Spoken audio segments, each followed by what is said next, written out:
നമസ്കാരം. ഓം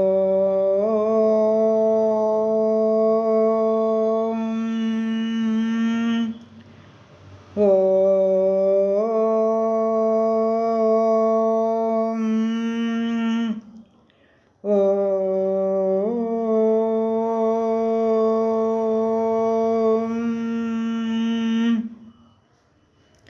കുജനം രാമരാമേതി മധുരം മധുരാക്ഷരം ആരുഹ്യ കവിതാശാഖാം വന്ദേ വാൽമീകി കോകിലം.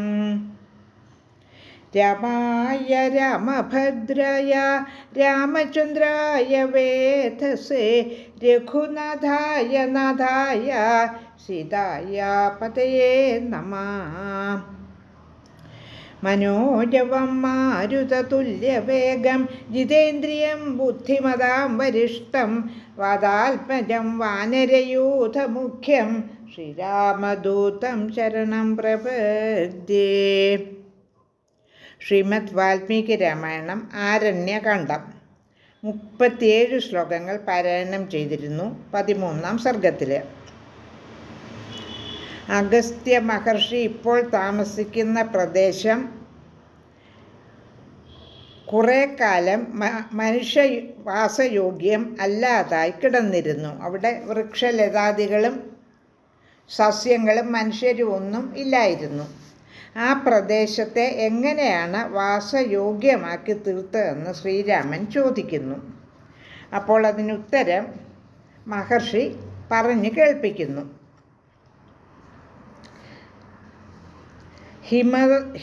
ഹിമവാൻ പർവ്വതത്തിൻ്റെ അടിവാരത്തിലുള്ള വൃക്ഷങ്ങളെ ധ്യാനം കൊണ്ടാണ് മുനി ഇങ്ങോട്ട് വരുത്തിയത്.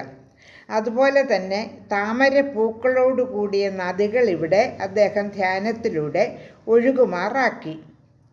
രമ്യങ്ങളായ തടാകങ്ങളും സരസ്സുകളുമൊക്കെ ഇവിടെ നിർമ്മിച്ചു. അങ്ങനെ ധാരാളം വൃക്ഷങ്ങളും സസ്യങ്ങളുമൊക്കെ വളർന്നപ്പോൾ ഈ പ്രദേശം മനോഹരമായി തീർന്നു. അതിനുശേഷം ഋഷിമാരെല്ലാം പർണശാലകൾ നിർമ്മിച്ചിവിടെ വസിക്കാനും തുടങ്ങി. എന്നിട്ട് രാമനെ പറഞ്ഞ് മനസ്സിലാക്കുകയാണ്. രാമൻ ചിത്രകൂടത്തിലെത്തിയ കാലം മുതൽക്ക് തന്നെ രാക്ഷസന്മാർ താപസന്മാരെ പീഡിപ്പിക്കുന്നുണ്ട്. ഇപ്പോൾ രാക്ഷസന്മാർ ഇവിടെ എത്തി മുനിമാരെയൊക്കെ പീഡിപ്പിക്കാൻ തുടങ്ങിയിരിക്കുകയാണ്. അതുകൊണ്ട് ശ്രീരാമൻ്റെ സഹായം അദ്ദേഹം ഇപ്പോൾ തേടുകയാണ്. ഇത് പണ്ട് ഇക്ഷ്വാകുപുത്രനായ ദണ്ഡകൻ ദോഷം മൂലം പരിത്യജിച്ച പ്രദേശമാണിത്. ദണ്ഡകന് ശാപം കിട്ടിയപ്പോൾ പരിത്യജിച്ച പ്രദേശമാണ് ഇത്. ഇപ്പോൾ ഈ ദണ്ഡകാരണ്യത്തെ അങ്ങ് മോചിപ്പിക്കണമെന്ന് മുനി അദ്ദേഹത്തോട് അഗസ്ത്യ മഹർഷി അപേക്ഷിക്കുന്നു. അത് കേട്ട് രാമൻ എന്താണ് പറയുന്നതെന്ന് മറുപടിയായി എന്താണ് പറയുന്നതെന്ന് നോക്കാം. ശ്ലോകം 38. ഏവമുക്തസ്തദാ രാമോ പ്രത്യുവാച മഹാമുനിം ആശ്ചര്യമിദം ആഖ്യാതം ദേശസ്യാസ്യ യഥാ തഥം. ഇത് കേട്ട് രാമൻ പറഞ്ഞു, ഈ പ്രദേശത്തെപ്പറ്റി യഥാർത്ഥമായി പറഞ്ഞ കഥ ആശ്ചര്യവഹമായിരിക്കുന്നു. ശ്ലോകം 39. ഏവമുക്തസ്തു രാമേണ മഹർഷിസ്ത്വദം അബ്രവീത്.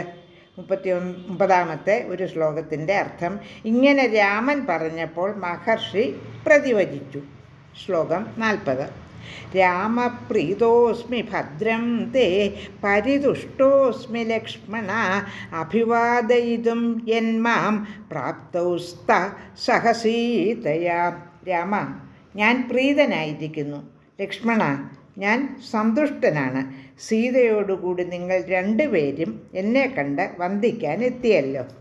ശ്ലോകം 41. അധ്വശ്രമേണ വാം ഖേദോ ബാധതേ പചുരശ്രമഃ വ്യക്തമുത്കണ്ഠതേ ചാപി മൈഥിലീ ജനകാത്മജ.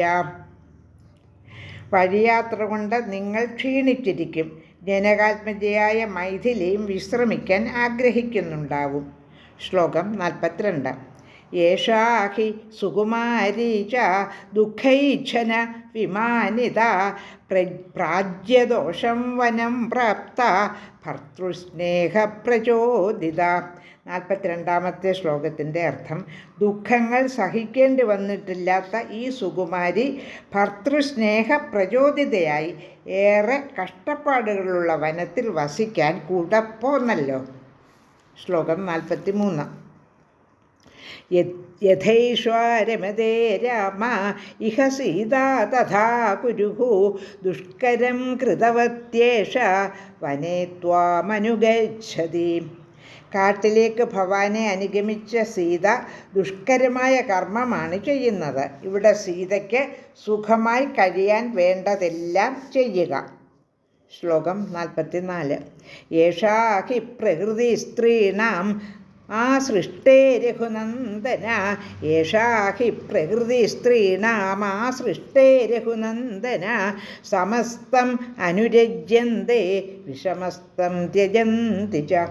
സൃഷ്ടികാലം മുതൽക്ക് സ്ത്രീ പ്രകൃതി നല്ല കാലത്ത് വർത്തിക്കുന്ന ഭർത്താവിനെ കൊണ്ടാടുന്നതും കഷ്ടകാലത്താവുമ്പോൾ പരിത്യജിക്കുന്നതുമാണ്. ശ്ലോകം 45. ശതഹൃദാനാം ലോലത്വം ശസ്ത്രാണാം തിഷ്ണതാം തഥാ ഗരുഡാനിലയോ ശൈഖ്ര മനുഗച്ഛന്തി യോഷിത. സ്ത്രീകൾ മിന്നൽ പിണര് പോലെ ചഞ്ചലുകളും ശരം പോലെ തീഷ്ണതയുള്ളവരും ഗരുഡനെപ്പോലെയും വായുവിനെപ്പോലെയും വേഗമുള്ളവരുമാണ്. ശ്ലോകം 46. ഇയം തു ഭവതോ ഭാര്യ ദോഷൈരേതൈർവിവർജിത ശ്ലാഘ്യാജ വ്യപദേശ്യാജ യഥാ ദേവേഷനുരുന്ധതി. അരുന്ധതി ദേവേഷ്യരുന്ധതി. ഭവാന്റെ പത്നിയായ ഇവളാകട്ടെ ഈ ദോഷങ്ങൾ തീരെയില്ലാത്തവൾ. ദേവന്മാർക്ക് അരുന്ധതി ദേവി പോലെ ശ്ലാഘ്യയും പ്രഥമഗണനീയയുമാണ് ഇവൾ. ശ്ലോകം 47. അഹം അലം കൃതോയം ദേശച്ഛ യത്ര സൗമിത്രിണാ സഹ വൈദേഹ്യാ ചനയാ രാമ്യ വത്സ്യൽസി ത്വമരിന്ദമ. 47-ാമത്തെ ശ്ലോകത്തിൻ്റെ അർത്ഥം: സൗമിത്രിയോടുകൂടിയും ഈ വൈദേഹിയോടുകൂടിയും അങ്ങ് ശത്രുഞ്ജയ വസിക്കുന്ന ഈ പ്രദേശം അലങ്കൃതമായി ഇപ്പോൾ ഭവിച്ചിരിക്കുന്നു. ലോകാ സമസ്ത സുഖിനോ ഭവന്തു.